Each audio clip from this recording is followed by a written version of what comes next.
कर्णाली बहसमा यहाँलाई हार्दिक स्वागत छ। म चक्रधानी।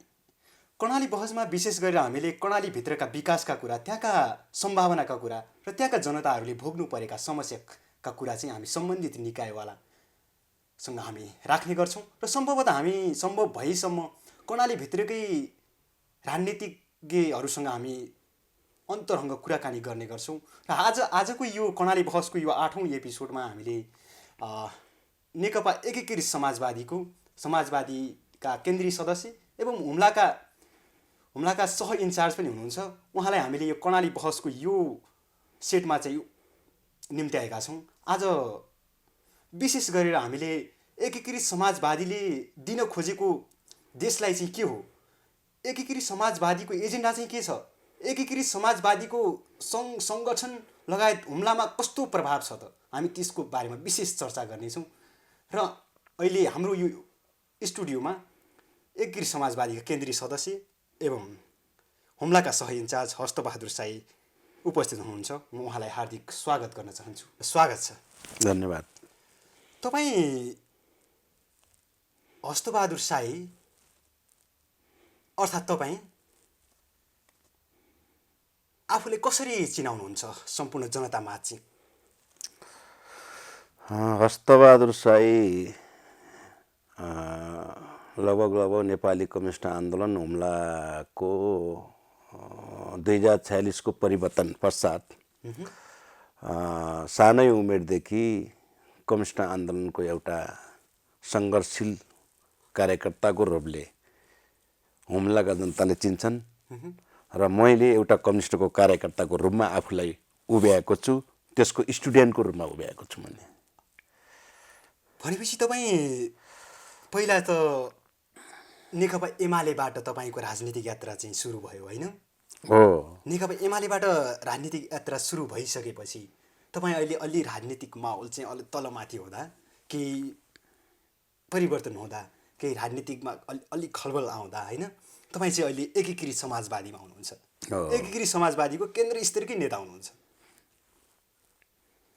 यो कस्तो अवस्था आयो कि तपाईँलाई कस्तो अप्ठ्यारो आइपर्यो? तपाईँ यो व्यवस्था परिवर्तनकै लागि, जनताको विकासकै लागि, परिवर्तनकै लागि एकीकृत समाजवादी रोज्नुभयो कि तपाईँको व्यक्तिगत स्वार्थ थियो कि? मैले यहाँनिर अलि प्रश्न पारौँ। नेपाली कम्युनिस्ट आन्दोलनको कुनै ताका नेकपा एमाले नेपाली कम्युनिस्ट आन्दोलनको मूल प्रवाहको रूपमा, जसले नेकपा एमाले मुलुकलाई परिवर्तन गर्छ, मुलुकमा भएका विकृति विसङ्गतिहरूसँग जुझ्छ र एउटा वर्ग समानताको राजनीति स्थापित गर्छ र मुलुकलाई समृद्धतिर लैजान्छ भन्ने खालको सुरुवातदेखि एउटा मुद्दा थियो। त्यो मुद्दा लामो सङ्घर्ष नेपाली जनताले नेकपा एमालेमा सङ्गठित भएर, नेकपा एमालेभित्र आबद्ध भएर, नेकपा एमालेका विचार सिद्धान्तलाई आत्मसात गरेर विभिन्न खालका दलाल तानाशाही नोकरशाही प्रवृत्तिहरूसँग जुधे र त्यसले अवश्य पनि नेपाली जनताको, नेपाल राष्ट्रको अवश्य पनि काँचुली फेर्नेछ भन्ने अपेक्षा थियो।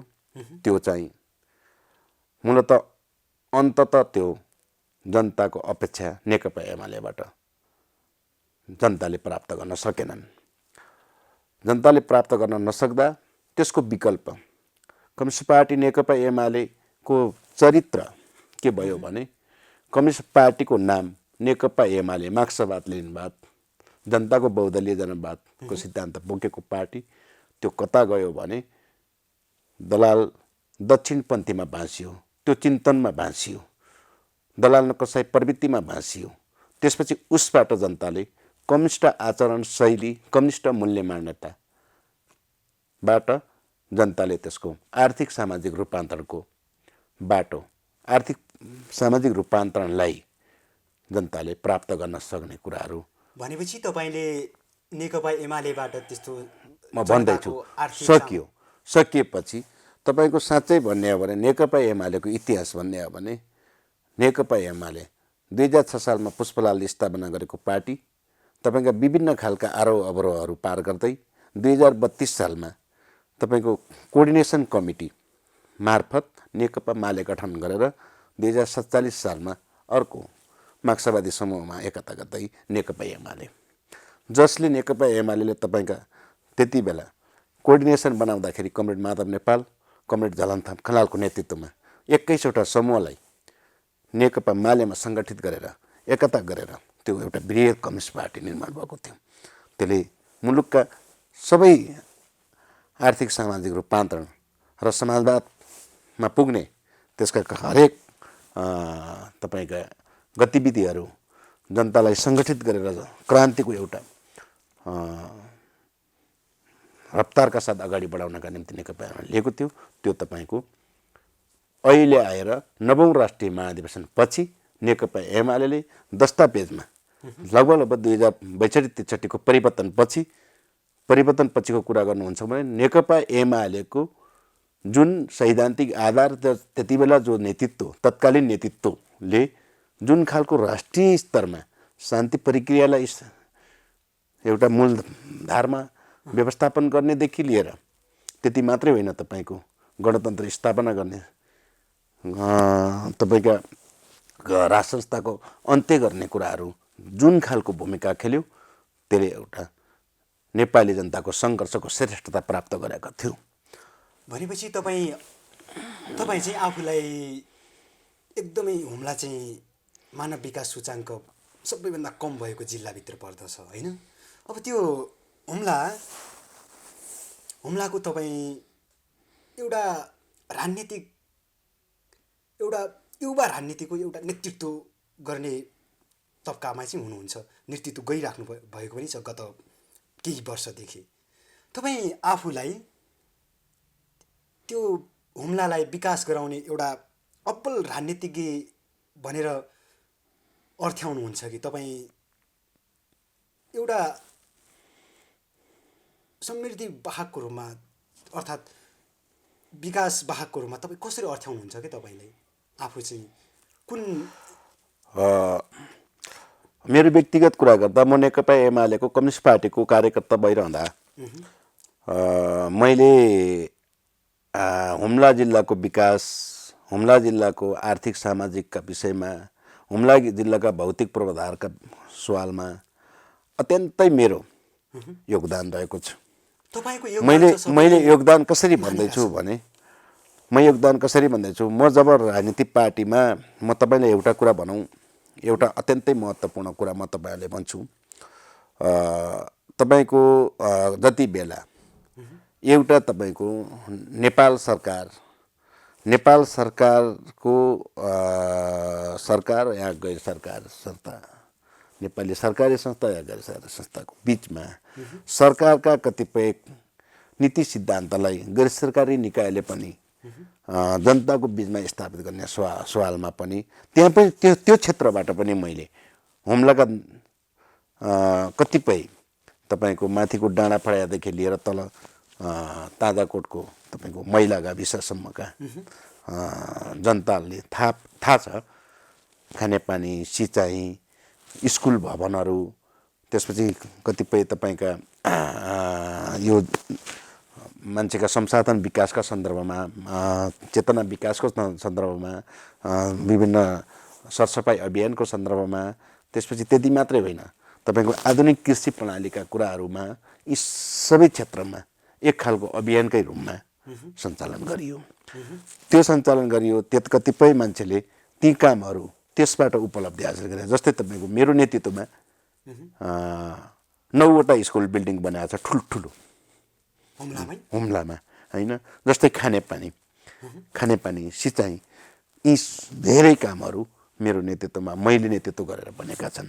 पछिल्लो समयमा फेरि म नेकपा एमालेको हुम्लाको पार्टी सचिव भइसकेपछि तपाईँको 2050-51 सालतिर एउटा चर्चा चल्ने गर्थ्यो हामीसँग। हुम्लामा तपाईँको सदरमुकाममा सोलरको मात्रै व्यवस्था थियो होइन, त्यो सोलर मात्रै भन्ने थियो, सोलर त्यो जलविद्युत थिएन।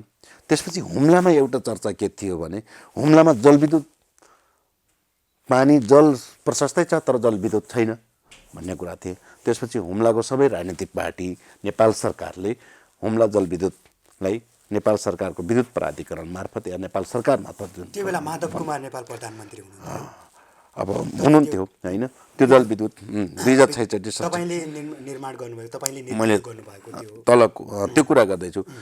हुम्लाको जलविद्युत आयोजना बनिसकेपछि त्यसपछि दक्षिण बेल्टको तलको गल्फाकाट जलविद्युत आयोजनाको चर्चा चल्ने गरेका थियो। त्यति बेला हामीले लगभग 51-52 सालमा त्यो कुरा चलेका थियौँ। हुम्लाका राजनीतिक पार्टीहरूले त्यसलाई के गरेका थिए भने जनतासँग मत भजाउने, जनतालाई मत माग्ने एउटा माध्यमको रूपमा जहिले पनि जलविद्युत बाल्छौँ, विद्युत बालिदिन्छौँ होइन, विद्युत हामी ल्याइदिन्छौँ, यस्ता सपना बाँड्ने होइन आश्वासन दिने नेताहरू जस्तै हामीले पनि गऱ्यौँ। नेकपा एमालेको उम्मेदवार गोरखबहादुर बोगटी हुँदाखेरि हामीले यो भेगमा जलविद्युत बनाउँछौँ भन्यौँ होइन। जस्तै काङ्ग्रेसहरूले भने यस्ता खालका कुराहरू जनतालाई आश्वासन दिने, त्यसलाई एउटा भोट माग्ने माध्यमका रूपमा जनतालाई आश्वासन दिने गरिन्थ्यो। तर त्यो तपाईँको 50, 51, 52मा राष्ट्रिय योजना आयोगको बुकमा पनि गल्फागाड योजना 300 किलोवाटको जलविद्युत आयोजना भनेर त्यो उल्लेख छ। तपाईँ अहिले पनि त्यहाँ त्यति बेलाको राष्ट्रिय योजना आयोगको रेट बुक हेर्नुहुन्छ भने त्यहाँ छ र त्यो पछि हरायो। मैले तपाईँलाई एउटा स्पष्ट पारौँ, 56 सालमा नेकपा एमाले हुम्लामा हाम्रो उम्मेदवार त्यति बेला तत्कालीन उम्मेदवार गोरखबहादुर बोगटी हुनुहुन्थ्यो, उहाँले चुनाव जित्नुभयो। चुनाव जितेपछि मैले उहाँलाई व्यक्तिगत रूपले एउटा सुझाव दिएको थिएँ, इतिहासमा एउटा देखिने काम गर्नुपर्छ। तपाईँले देखिने काम के गर्नुहोस् भने गल्फागाड जलविद्युत आयोजना जुन 300 किलोवाटको राष्ट्रिय योजना आयोगको रेट बुकमा त्यो योजनाको रूपमा आएको छ, त्यसलाई जसरी हुन्छ त्यसलाई स्थापित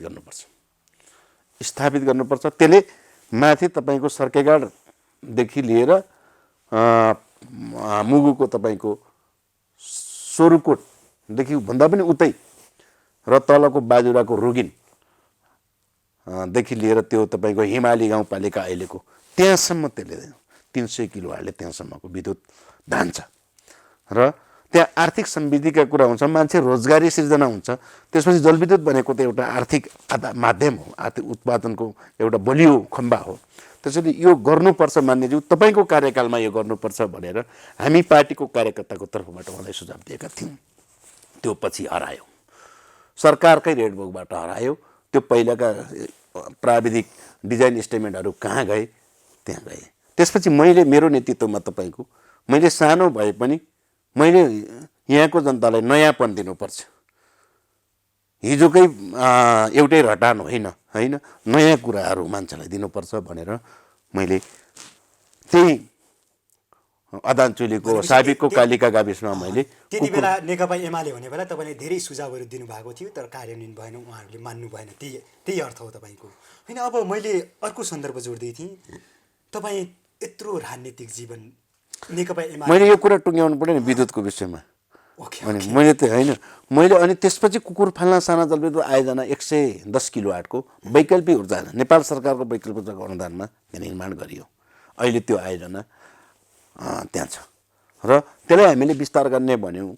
अनेक खालका अहिले पनि जनतामा फेरि विकासका कुरामा होइन एक खालको अन्तर्विरोध सिर्जना गराउने र आफ्ना गल्ती कमजोरीलाई ढाकछोप गर्ने कुराहरू व्यापक छ। यो कुराहरू हामीले अन्त गर्नुपर्छ। साँच्चै जनताको आर्थिक सामाजिक रूपान्तरण गर्ने हो भने, युवाहरूलाई रोजगारी सिर्जना गर्ने हो भने, युवाहरूलाई रोजगारमा जोड्ने हो भने होइन, हुम्लाको अहिले पनि तपाईँको हुम्लामा धेरै युवाहरू बेरोजगारी छन्।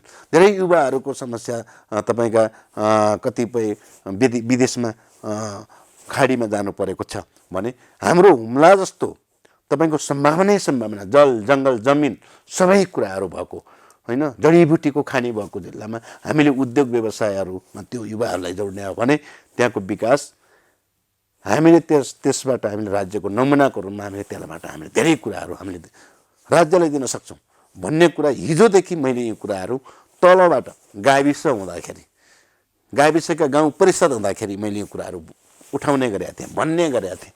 त्यसो भए त्यही सिलसिलामा आज जति जे भएका छन्, हामी जनप्रतिनिधि नहुँदा पनि कुनै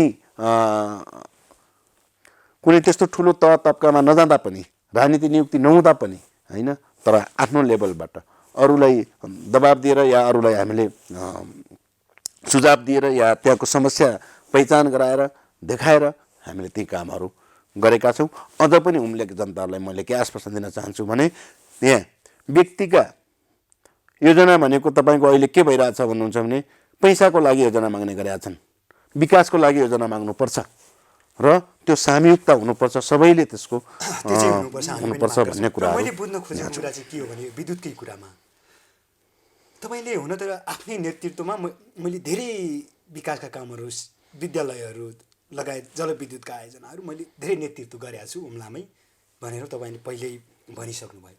त्यो साबिकको कालिकामा तपाईँले नेतृत्व गर्नुभएको एउटा विद्युत आयोजना छ क्यारे, पहिले नै सम्पन्न भएर अहिले त्यहाँ सुचारूमा परिसक्यो अरे अहिले, मलाई सम्भवतः थाहा भएसम्म। यो विद्युत चाहिँ साबिकको श्रीनगरमा यो अलि त्यहाँ जोड्न सकिँदैन, कस्तो छ त्यहाँको स्थिति, त्यहाँको पावर चाहिँ? यो अत्यन्तै तपाईँको अहिले तपाईँको त्यहाँ के छ भने लगभग तपाईँको 1500 घरधुरीले बत्ती बाल्दा पनि त्यहाँ तपाईँको लगभग 32 किलोवाट मात्रै खपत भएको छ भनेपछि 110 किलोवाटमा अझ तपाईँको कति बाँकी र तपाईँ हिसाब गर्नुहोस्। भनेपछि मजाले सकिन्छ। सकिन्छ, के त्रुटिहरू छ, के कमजोरीहरू छ? सकिन्छ।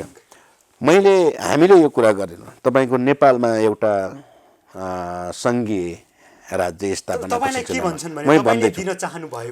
म भन्दैछु नेपालको सङ्घीय हामीले नेपालको संविधान कार्यान्वयन गर्दा तपाईँको स्थानीय तह, प्रादेशिक, सङ्घीय यसको कार्यान्वयन 2074 को निर्वाचनले एकसाथ गर्यो होइन।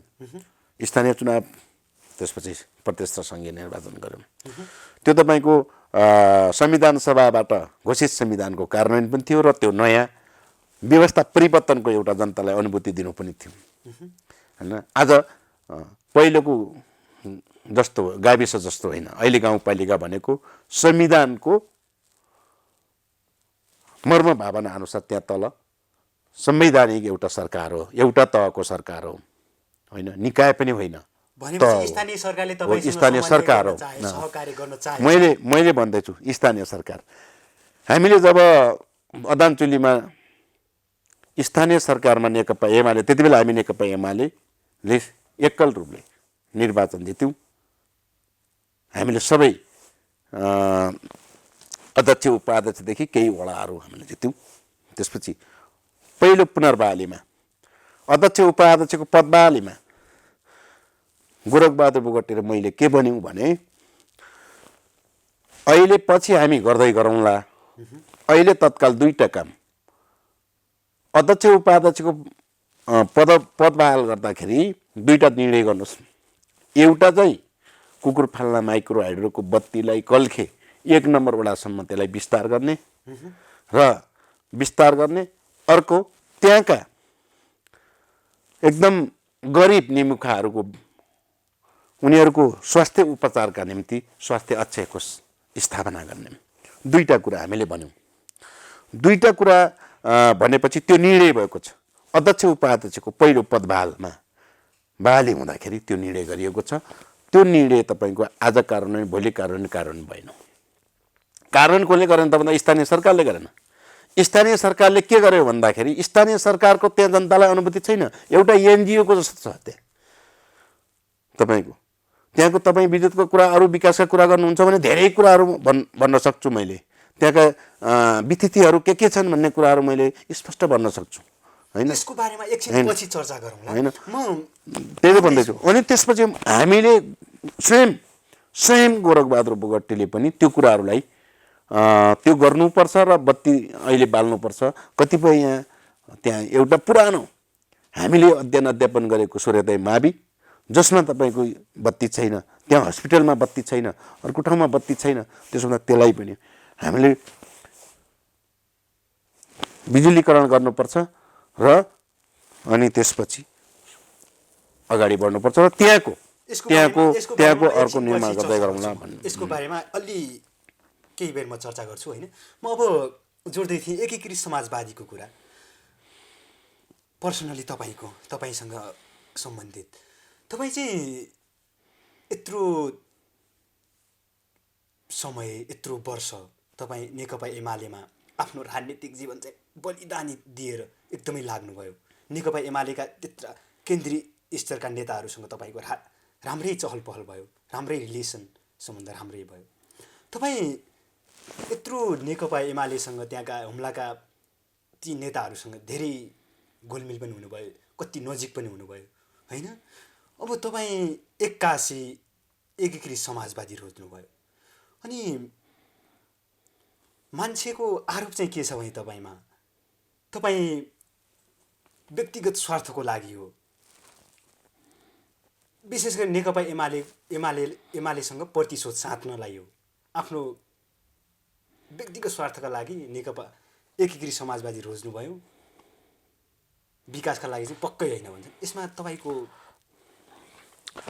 भन्ने साथीहरूले मान्छेहरूले अब विपक्षीहरूले जे पनि अर्थ लाउँछन्, व्यक्तिगत स्वार्थ लिने भए त म नेकपा एमालेकै केपी ओलीले नेतृत्व गरेको सरकारको मान्छेसँग निकटतम भएर धेरै स्वार्थ लिन सक्थेँ, व्यक्तिगत स्वार्थ लिन सक्थेँ।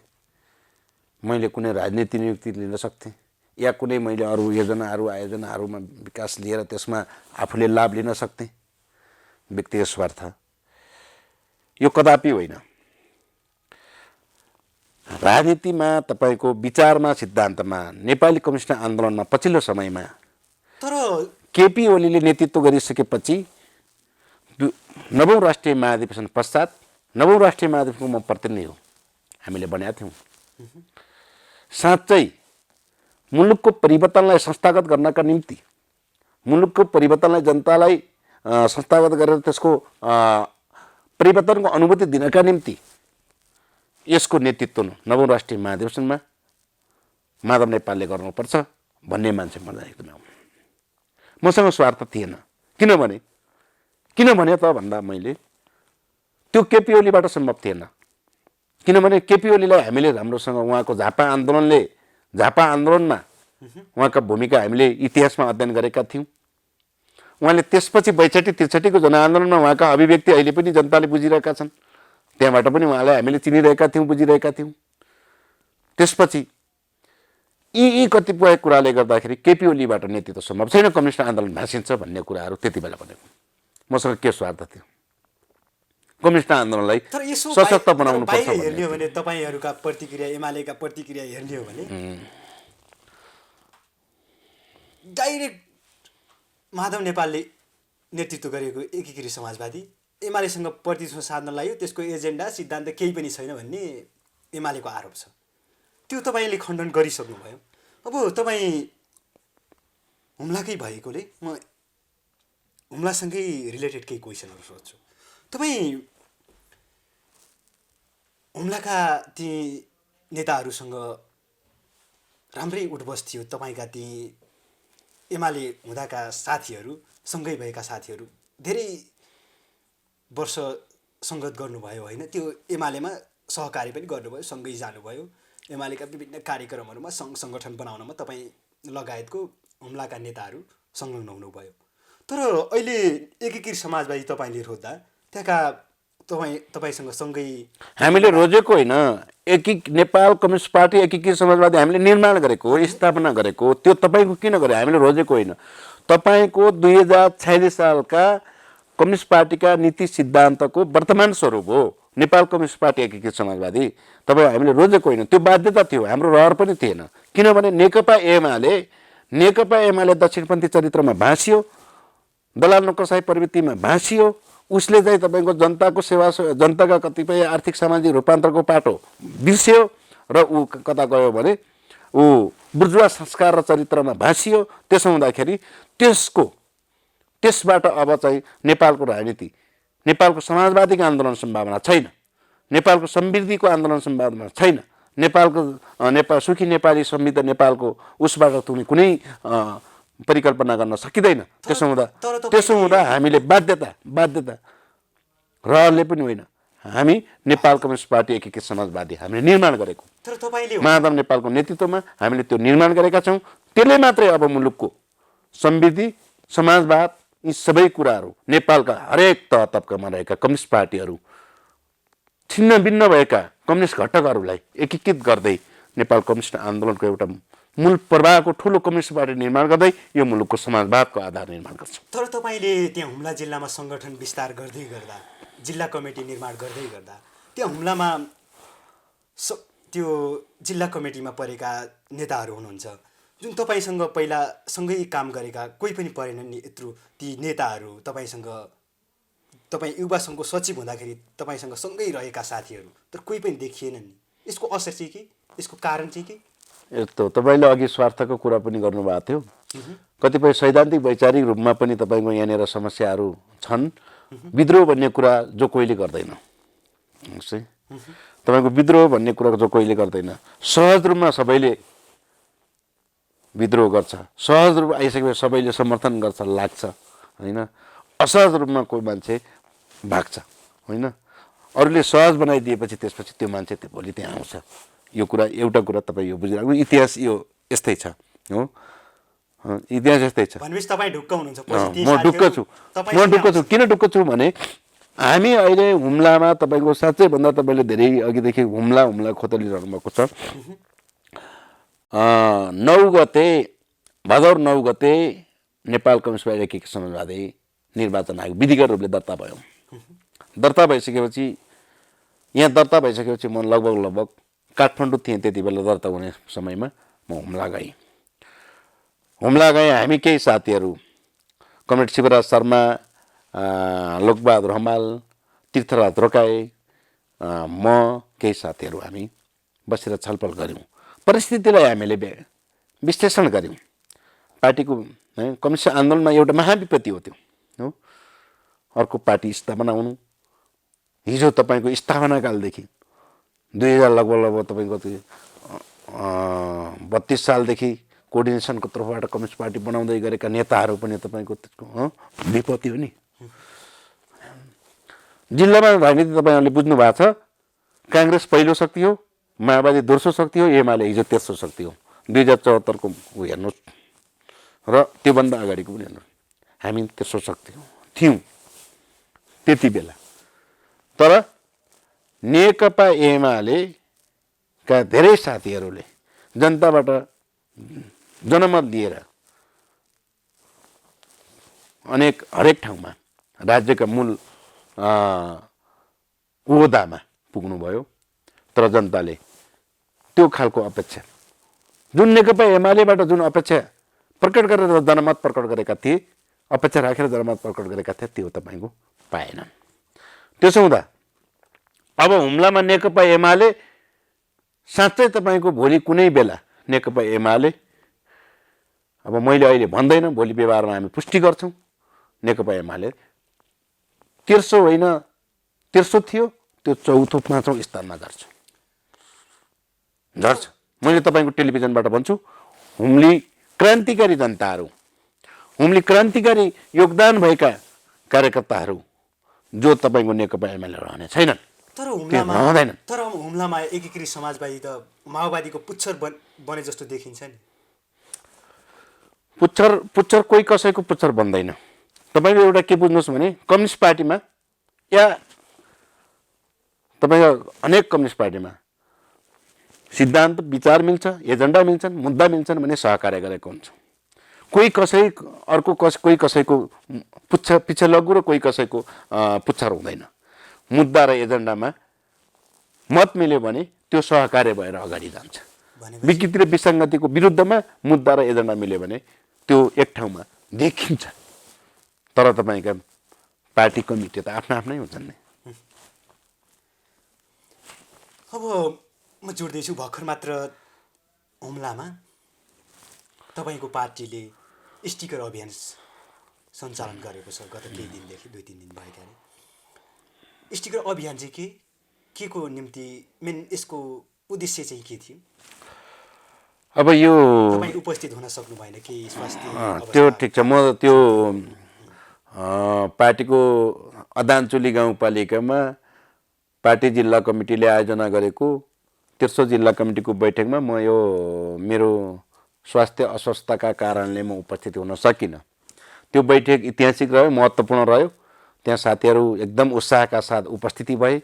त्यसले सन्देश पनि निकै राम्रो प्रवाह गरेको छ र त्यो सँगसँगै हामीले पार्टीको दोस्रो केन्द्रीय कमिटीको बैठकको कार्ययोजना अनुरूप स्किटर अभियानहरू हामीले सञ्चालन गरेको छ। 75 जिल्लामा सञ्चालन गरेको, त्यसमा हामीले हुम्लामा पनि अदानचुलेबाट सुरु गरेका छौँ।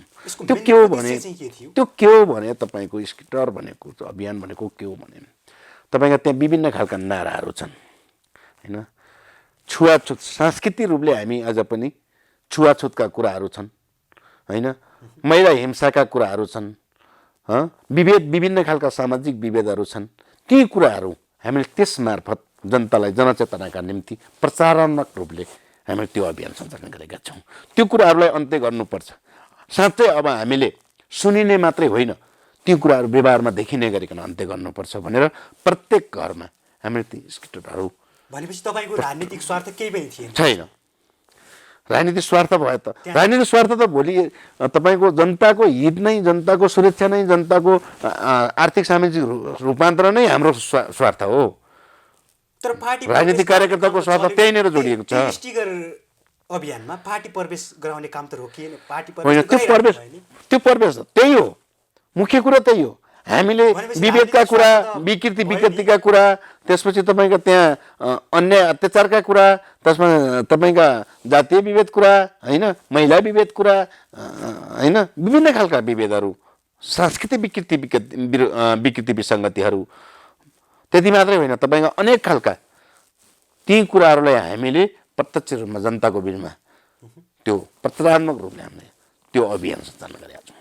तर तपाईँले पार्टी प्रवेश गराउँदै गर्दा तर पार्टी त प्रवेश, किनभने सही बाटोमा त सबै आउँछ नि, सही बाटोमा सबै आउँछन्। तपाईँले भने जस्तै हामीले यो अभियान सञ्चालन गराइरहँदा तपाईँको अस्ति मात्रै हामीले कार्यक्रम भेला गर्दै जाँदा 33-35 जना मान्छेले प्रवेश गरेका छन्, नेकपा एमालेका मात्रै अदानचुली होइन। थाहा पाउनुभयो होला तपाईँले, प्रवेश गरे भनेपछि अझै कति प्रवेश गर्दै जान्छन्। प्रवेश होइन, हामीले समाहित गर्दैछौँ। हिजो नेकपा एमालेमा लामो समयमा काम गरेका नेता कार्यकर्ताहरूलाई हामीले ससम्मान रूपमा सम्मानित गर्छौँ। उहाँलाई त्यही अनुसारको उहाँको हिजोको त्यो योगदान छ नि, नेकपा एमालेमा जति उहाँले योगदान गर्ने बलिदान गरिनुभएको छ, त्यसको सम्मान अब चाहिँ नेपाल कम्युनिस्ट पार्टी समाजवादीमा हुन्छ। त्यहाँ हुँदैन। त्यहाँ त गुलामी, चाकरी, त्यसपछि तपाईँको त्यो पहिलाको मालिक र दासको शैली जस्तो हुन्छ। त्यहाँ दास र मालिकको प्रवृत्ति त्यहाँ हुन्छ। नेतालाई चाहिँ जनताले दासको रूपमा मान्नुपर्ने अनि नेताले चाहिँ जनतालाई मालिकको रूपमा मान्नुपर्ने, नेताले उनले जनतालाई दासको रूपमा राख्नुपर्ने त्यो स्थिति छ। त्यो स्थितिबाट साँच्चै विद्रोह गर्छन् अब कम्युनिस्ट पार्टीका कार्यकर्ता। त्यो विद्रोह गर्नका निम्ति पनि त्यो अभियानहरू सञ्चालन भएका छन्। त्यहाँभित्र विभिन्न खालका पीडितहरू मान्छेहरू त्यो स्किटर अभियानबाट मान्छेहरू त्यतातिर आकर्षक हुन्छन्। भनेपछि एमालेमा रुष्ट भएका नेता रुष्ट होइन, कहाँ रुष्ट हुन्छ, कहाँ एमालेमा रुष्ट हुन्छ? एमालेमा रुष्ट भएका होइन, एमालेबाट विद्रोह गर्ने भन्नुहोस् न। रुष्ट भएका मान्छेहरू विद्रोह गरेका। रुष्ट भएका मान्छे त भन्नाले अब रुष्ट त धेरै हुन्छन्, सबै ठाउँमा हुन्छन्, के हुन्छन्। रुष्ट भएका मान्छे मात्रै आउने ठाउँ होइन नि। सामाजिक आर्थिक रूपान्तरणका लागि, समाजवाद प्राप्तिका लागि विद्रोह गर्ने मान्छेहरू मात्रै समाजवादमा आउँछन्।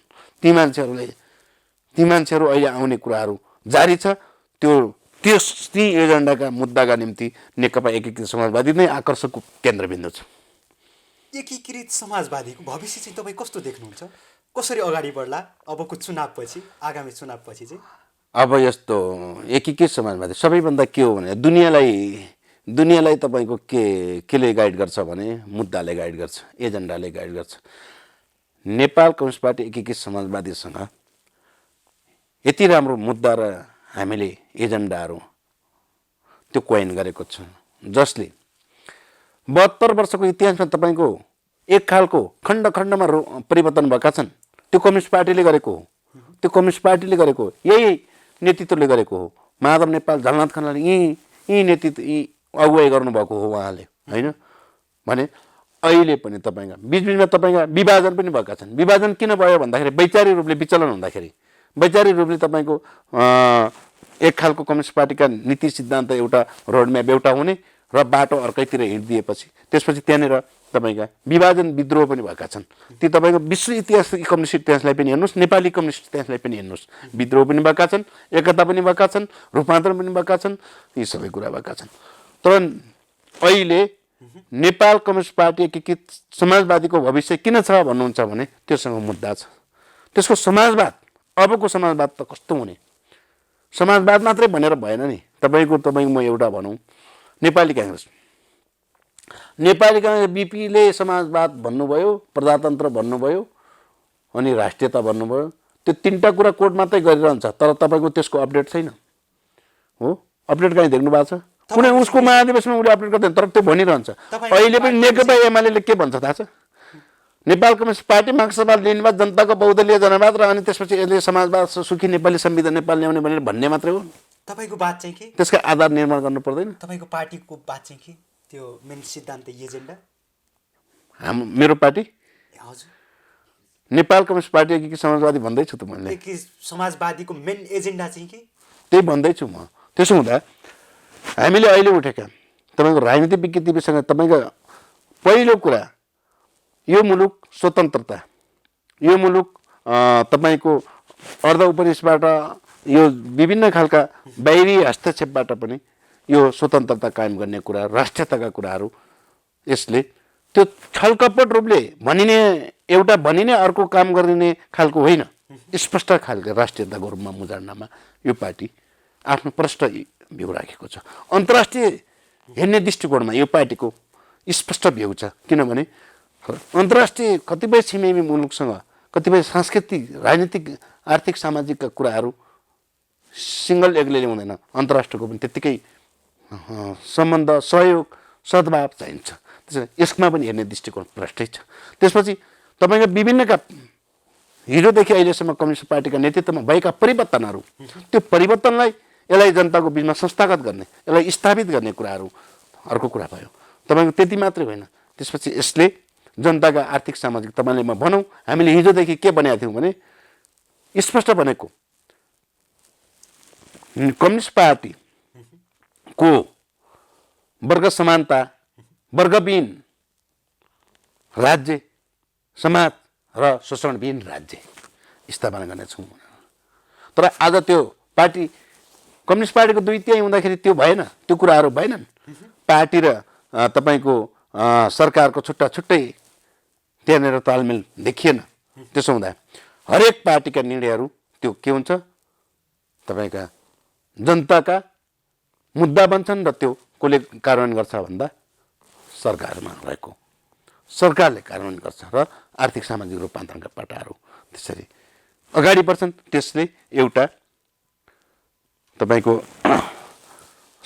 समाजवादको आधार निर्माण गर्छ। तपाईँले अर्को कुरा भनौँ, आज तपाईँको शिक्षा स्वास्थ्यमा हेर्नुहोस् व्यापारीकरण छ, शिक्षा स्वास्थ्यमा निजीकरण छ।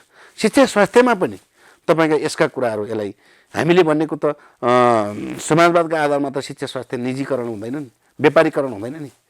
त्यसलाई पनि एकैचोटि नसकिएला त्यसका कतिपय त्यसलाई समाजवादी आधारमा त्यसलाई त्यो मोडेलमा अब रूपान्तरण गर्नुपर्छ होइन।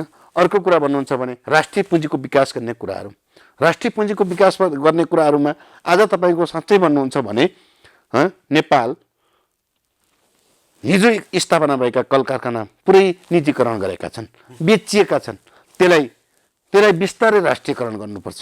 त्यो राष्ट्रियकरण सरकारीकरण भयो भने नेपाल सरकारको माध्यममा चल्यो भने त्यो निष्पक्ष रूपमा त्यो एउटा आर्थिक समृद्धिको राष्ट्रिय पुँजीको विकास हुन्छ, त्यहाँ रोजगारी सृजना हुन्छ होइन। यी कुराहरू भए कृषिमा आधुनिकीकरण गर्दै आत्मनिर्भर बनाउने कुराहरू, यी सबै कुराहरू यी तपाईँको नेपाल कम्युनिस्ट पार्टी एकीकृत समाजवादीसँग यी दृष्टिकोणका साथ त्यति मात्रै होइन, तपाईँको समाजवाद, वैज्ञानिक समाजवाद तपाईँले त्यो भनेको के हो भन्दाखेरि अब भनिने मात्रै होइन, अब सुनिने मात्रै होइन, अब देखिने गरिकन त्यसलाई वस्तुगत ढङ्गबाट त्यसलाई स्थापित गर्दै जाने कुराहरू भनेपछि जनताका आधारभूत आवश्यकताहरू जुन मुद्दाहरू छन् ती मुद्दाहरूलाई चाहिँ तपाईँले उठाइराख्नु भएको छ। तपाईँको मेन एजेन्डा पनि त्यही होइन न। अनि अब अन्त्यतिर पनि आइसकेको छु, हाम्रो कार्यक्रमको निर्धारित समय पनि सकिन लागिसकेको छ। म अन्त्यमा चाहिँ के जोड्न चाहेँ भने तपाईँसँग अब आगामी निर्वाचन आउँदैछ होइन, निर्वाचन आउँछ क्यारे, जुन तपाईँको अहिलेसम्म पनि 5 दलीय गठबन्धन कायमै छ। अब आगामी निर्वाचनमा विशेष गरी कर्णाली प्रदेशमा, अझै विशेष गरी हुम्लामा यो आगामी चुनावमा 5 दलीय गठबन्धन सँगै मिलेर जाने नजाने कस्तो देख्नुहुन्छ तपाईँ? तपाईँको मेन कुरा चाहिँ के हो? तपाईँको कुरा चाहिँ के हो? तपाईँ गठबन्धन नै भएर जानुपर्छ भन्ने ठान्नुहुन्छ? यसमा स्पष्ट कुरा साँच्चै भन्ने हो भने तपाईँलाई म एउटा कुरा भनिहालौँ। आजसम्मको फर्क राजनीतिक इतिहासलाई फर्केर हेर्दाखेरि तपाईँको 2046 सालको परिवर्तन हेर्नुहोस् त, त्यहाँ वाम मोर्चा, वाम प्रजातान्त्रिक वाम मोर्चा भएर चाहिँ तपाईँको 2046 साल निर्दललाई 30 वर्षको पञ्चायतलाई ढालेर बहुदलीय प्रजातन्त्र स्थापना गर्यो। 62-63को जनआन्दोलन हेर्नुहोस्, 7 दलीय मोर्चा, त्यो पनि एउटा प्रजातान्त्रिक लोकतान्त्रिक गणतान्त्रिक मोर्चा बन्यो। त्यो मोर्चाले पनि तपाईँको जुन जनताको भावनालाई सम्बोधन गरेर नेपालमा गणतन्त्र स्थापना गर्यो। त्यसपछि कम्युनिस्ट पार्टी एकताको नाममा विभिन्न खालका उचार चढाव हुँदै 2/3 सरकारमा पुगेको कम्युनिस्ट पार्टी विभाजन भएर आज तपाईँको दक्षिणपन्थी चरित्रमा कम्युनिस्ट आन्दोलनलाई जुन भाँच्ने एक खालको प्रवृत्ति जन्म्यो, त्यसको विरुद्धमा एउटा प्रजातान्त्रिक लोकतान्त्रिक गठबन्धन त्यो नेपालको लागि आवश्यकता छ। भनेपछि गठबन्धन आवश्यकता छ, त्यो गठबन्धन कायम राख्नुपर्छ। अझ भन्नुपर्छ भने कम्युनिस्ट आन्दोलन, कम्युनिस्ट पार्टी, एजेन्डा मिल्ने, मत मिल्ने, तपाईँका मुद्दा मिल्ने कम्युनिस्ट पार्टीहरू गठबन्धन, सहकार्य, एकता र रूपान्तरण हुनुपर्छ र अनि मात्रै हामीले समाजवाद कांग्रेससँग भन्दा पनि हामीले कम्युनिस्टसँग होइन, प्रजातान्त्रिक सबै लोकतान्त्रिक मूल्य मान्यता पुग्ने दलहरू हामी जो अहिले गठबन्धन छ, यो गठबन्धनलाई मैले छोटकरीमा भने यसलाई बलियो बनाउनुपर्छ, बलियो बनाउनुपर्छ, चुनावसम्म लैजानुपर्छ र चुनावसम्म यसले जुन जनताको बिचमा यसले अनुमोदित भएर सिट आफ्नो तर कांग्रेसका केही प्रभावशाली नेताहरूले गठबन्धन हुनु हुँदैन भनेर के आवाज उठाइरहेका छन्। उहाँहरूको महत्त्वाकांक्षा होला, भन्नु होला होइन, तर तपाईँको शक्ति देशी विदेशी शक्तिहरूका कतिपय यहाँ विभिन्न खालका तपाईँका दिन दौडा, यहाँ विभिन्न खालका घटनाक्रम भइ नै रहा हुन्छन् होइन। को मान्छेले कहाँबाट कसको सङ्केतबाट बोल्छ, को पार्टीले कहाँ कसबाट रिमोट सञ्चालित हुन्छ त्यो थाहा छैन होइन, तर बोल्ने कुरा छुट छ, बोलिदिन्छन् होइन। तर त्यो जसले बोल्नुभयो उहाँहरूले त्यो विडम्बना हुन्छ भन्ने लाग्छ मलाई। गठबन्धन मजाले कायम हुन्छ, गठबन्धन भएरै चुनावमा गइन्छ, कायम हुन्छ। अनि तपाईँको पार्टीको त्यहाँ ठाउँ चाहिँ कहाँ हुन्छ, कसरी म्यानेज गर्नुहुन्छ तपाईँ? होइन, हाम्रो पार्टीको यस्तो हो, हामीले मेन मुद्दा राष्ट्र, राष्ट्रियता, जनताको हित र उनीहरूको हक अधिकार नै हाम्रो सर्वोपरि लक्ष्य हो होइन। तर हामीले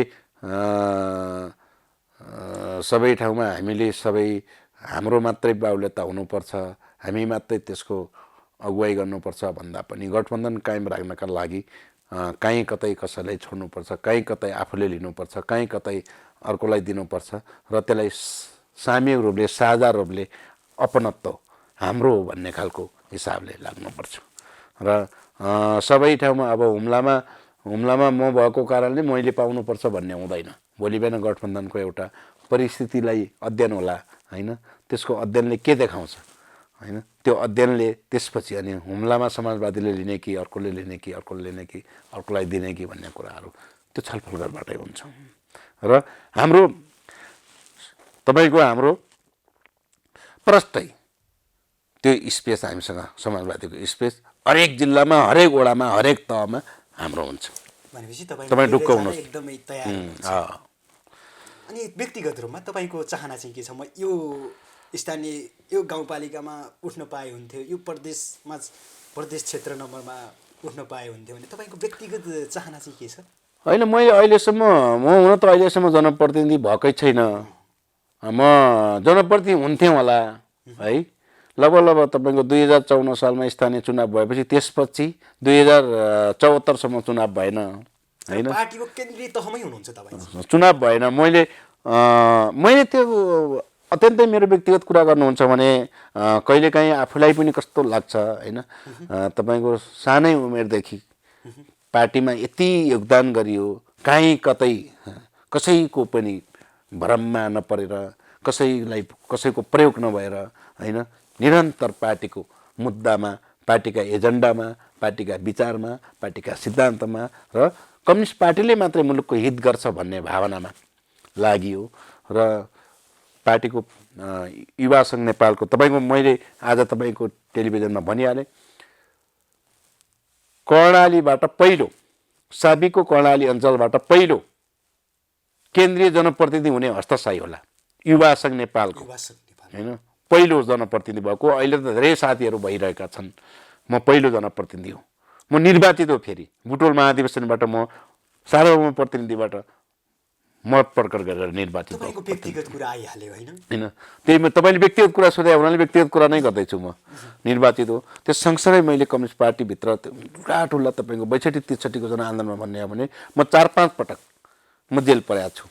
मैले तपाईँको 57 सालमा नेकपा माओवादीले मलाई अपहरण गरेर गुसामा लिएर 7 दिन त्यहाँ गुसाको जङ्गलमा राखेका छन्। यी धेरै कुराहरू त्यो परिवर्तनका निम्ति थिए होइन, मेरो व्यक्तिगत स्वार्थका परिवर्तनका निम्ति धेरै लड्नु भएको छ, मैले त्यो माने। अब तपाईँ त्यत्रो वर्ष एमालेका ती नेता कार्यकर्ताहरूसँग एकदमै नजिक भएर होइन, एकदमै सहकार्य गर्नुभयो, पार्टीसँगै जानुभयो। तपाईँलाई लाग्दैन मैले धोका दिएँ उनीहरूलाई, उनीहरूले मलाई होइन, मैले धोका दिनँ, मैले धोका दिएको छैन, मैले धोका किन दिनँ, मैले धोका दिएको छैन, मैले किन धोका दिनँ, म सुन्नुहोस्, मैले धोका दिनँ, मैले धोका दिएर ती साथीहरूले मलाई धोका दिएको छ। किन धोका दिए भन्नु म भन्छु। यिनीहरूका निर्वाचनमा हस्ताशाही लड्यो, जनताको बिचमा लड्यो, यिनीहरूलाई मत माग्नका निम्ति मत प्रकट गराउनु त काङ्ग्रेससँग सङ्घर्ष गर्यो, माओवादीसँग सङ्घर्ष गर्यो, अर्कासँग सङ्घर्ष गर्यो। गोरखबहादुर बोगटीलाई शताब्दीौँ हस्तशाहीले बोक्यो, दल रावललाई बोक्यो, दल फडेरालाई बोक्यो, यिनीहरूलाई निर्वाचन जितायो, चुनाव जितायो होइन। मसँग किन? यिनीहरू जनताको बिचमा हामीले जनतालाई मत दान गराउनका निम्ति त्यो भूमिका खेलियो। अनि म यिनीहरूसँग म किन हुने, मैले किन मेरो हीनताबोध हुने, म छुट्टिएछु भनेर हीनताबोध किन हुने? यिनीहरू बरु यी परिवर्तनका मुद्दाबाट भागे भन्छु मैले, जनताका सामाजिक आर्थिक रूपान्तरणका मुद्दाबाट भागे, जनताका हित संरक्षण गर्ने कुरा, त्यहाँको विकास पूर्वाधार गर्ने कुरा, त्यहाँका परिवर्तन गर्ने कुरामा भागे, रोजगारी सृजना गर्ने कतिपय कुराहरूलाई भागे। उनीहरूले मुद्दाबाट भागे, जनताका मुद्दाहरूबाट भागे, जनतालाई उनीहरूले धोका दिए, जनताको मत लिएर त्यहाँ काम गरेनन्। जनताको मत लिएर के गरे थाहा छ? जनताको सुन्नुहोस्, म एउटा कुरा भन्दैछु, जनताको भोट पनि लिने अनि जनताको नोट पनि लिने गरेका छन् साथीहरूले। त्यसो हुँदा यी सबै खालका कुराहरू बुझ्दाखेरि यी विद्रोह गरेका धेरै मान्छेले विद्रोह गर्दैछ। अब धेरै मान्छेले त्यसलाई तपाईँको एकीकृत समाजवादीमा आउँदैछ। किन हीनता बोध हुन्छ? जनताको जनमत लिने, जनताका अनि मत लिएर ठाउँमा पुग्ने, त्यसपछि जनतालाई फर्केर नहेर्ने, उनीहरूको रोजगारीका कुरा नगर्ने, उनीहरूको आर्थिक सामाजिक रूपान्तरण नगर्ने, उनीहरूको खानेपानी नबनाउने, उनीहरूको विद्युत नबनाउने, उनीहरूको बाटो नबनाउने। त्यसै आज पनि हेर्नुहोस् त, तपाईँको अदानचुलीको कुरा गर्नुहुन्छ भने अदानचुलीको कुरा रोड छैन। आज रेयाबले बनाएको रोड, आज त्यही रोडलाई यी नेताहरूले देखाउँदैछन्। बाहिरका मान्छेलाई, बाहिरको सरकारलाई त्यही रोडलाई देखाउँदैछन्, अर्कालाई विदेशीहरूलाई त्यही रोडलाई देखाउँदैछन्। यिनीहरूले के गरे काम? कहाँ गरे काम? यिनीहरूलाई हीनताबोध हुनु पर्दैन? जनताको सबै जनमत लिएर जनतालाई ठग्ने, जनतालाई उनीहरूले त तपाईँलाई अवसरवादी नेता हो यो हस्तशाही भन्ने। म अवसरवादी भए त म त कुनै तबकामा जान्थेँ। 3 वर्ष 3.5 वर्ष केपी ओलीको सरकार हुँदाखेरि मैले किन अवसर लिन गइनँ? केपी ओलीसँग राजनीति नियुक्ति माग्न गइनँ। यिनीहरू गाउँपालिका अध्यक्ष हुँदाखेरि यिनीहरूसँग मैले यसो गरिदेऊ भनेर भनिनँ, र कुनै प्रदेशमा हुँदाखेरि राष्ट्रिय सभा मान्य हुँदाखेरि कसैसँग मैले यिनीहरूसँग केही न योजना माग्न गएँ, न कुनै नियुक्ति माग्न गएँ, न कोही मेरा मान्छेलाई यसो गरिदेऊ भन्न गएँ। मैले केही भन्नै गएको छैन। म के अवसर लिने? म त राजनीति, जनताका आर्थिक सामाजिक रूपान्तरणका कुरालाई मात्रै मैले यिनीहरूलाई भने। प्रश्न भने मैले अदालतले भने हुम्लाकालाई भने साथी हो यो सुधारवादी काम होइन साँच्चै जनताको परिवर्तन गर्ने हो भने जनताका आर्थिक सामाजिक रूपमा आधारभूत समस्या समाधान गर्ने हो भने तपाईको कम्युनिस्ट पार्टीका शैली आचरण व्यवहार चिन्तन प्रकट गर्नु त्यो गर्नु हुँदैन भने तपाईहरु कम्युनिस्ट होइन तपाई बुर्जुवा हो मैले भनेको छु तपाईको मैले नेकपा पार्टी एकता हुँदा नेपाल कम्युनिस्ट पार्टी एक नेकपा हुँदा म आदनचुलीको इन्चार्ज थिएँ मैले तपाईको 42 बुँदा त्यहाँको आर्थिक सामाजिक रूपान्तरणका निम्ति 42 बुँदा मसँग अहिले पनि छ त्यो मैले त्यहाँ गाउँ सभामा मैले प्रस्तुत गरेको छु पेश गरेको छु त्यो अनुसारका कतिपय काम भए तर त्यो कार्यान्वयन भएको छैन अनि जनता चिन्दैन भोलि भन्दा फर हुन्छ त जनताको बीचमा यी कुराहरू बहस गरिन्छ छलफल गरिन्छ कोले कहाँ के गरौँ अनि म के को अवसर लिने अवसर यिनीहरू लिए हामीबाट अवसर लिए जनताबाट अवसर लिए जनताबाट मत लिए पार्टीका टिकट लिए पार्टीका टिकट किनबेच गरे त्यसपछि गएर आफ्ना आफन्तलाई स्थापित गरे अनि यी स्वार्थी कि म स्वार्थी भनेपछि तपाई एकदमै म त निष्पक्ष रूपले जनताको आर्थिक सामाजिक रूपान्तरणको लागि रहेछु जनताकै स्तर उन्नतिको लागि जनताका आवश्यकताहरू परिपूर्ति गर्नको लागि तपाईले एजेन्डाहरू उठाइराख्नु भएको छ विशेष गरी तपाईको पार्टीले चाहिँ त्यस्ता मुद्दाहरू चाहिँ उठाइरहेको छ मेन एजेन्डाहरू चाहिँ यही छन् तपाई अब कार्यक्रमको निर्धारित समय पनि सकिसकेको छ तपाई अन्त्यमा यो कार्यक्रममा छुटेका के मैले भन्नै पर्ने थियो कर्णाली टेलिभिजन हेरेर बसिराख्नुभएका सम्पूर्ण दर्शक महानुभावहरूलाई अर्थात् तपाईले आफ्ना पार्टीका साबिकको पार्टीका केही साथीहरूलाई केही भन्न खोज्नुभएका त केही कुराहरू छन् नि भन्न सक्नु अत्यन्तै म तपाईलाई यो समय दिनुभएकोमा मलाई यो तपाईलाई म हार्दिक धन्यवाद आभार प्रकट गर्दै म अन्ततः साथै मुलुकको सामाजिक आर्थिक रूपान्तरण गर्नका लागि र गरिब निमुखा वर्गलाई माथि उठाउनका निम्ति अब दलाल चिन्तनबाट मुलुकको परिवर्तन हुँदैन गाउँको परिवर्तन हुँदैन र जिल्लाको परिवर्तन हुँदैन साँच्चै भन्ने एक गर्ने अर्कै त्यो प्रवृत्तिबाट मुक्त हौं नेपाल कम्युनिस्ट पार्टी एकीकृत समाजवादी त्यसको नेतृत्व गर्न तयार छ धन्यवाद धेरै धन्यवाद आदरणीय दर्शक महानुभावहरू आज पनि हामीले नेकपा एकीकृत समाजवादीका केन्द्रीय सदस्य एवं हुम्लाका सही इन्चार्ज हस्तबहादुर शाहीसँग हामीले केही राजनीतिक कुराकानी हस्तबहादुर शाहीले किन एकीकृत समाजवादी चाहिँ निर्माण गर्नुभयो एकीकृत समाजवादी चाहिँ किन रोज्नुभयो भन्ने कुरा हामीले प्रष्टि पार्यौं लगभग उहाँले पनि आफू किन एकीकृत समाजवादी चाहिँ किन रोजे र आफू अहिलेसम्म जनप्रतिनिधित्व भएको छैन तर पार्टीको विभिन्न भूमिकामा केही नेतृत्वदायी भूमिकामा चाहिँ रहेको छु त्यति बेला मैले के काम गरेँ सबै उहाँले प्रष्टि राख्नु भएको छ हेर्दै गर्नुहोला कर्णाली टेलिभिजन हस्त नमस्कार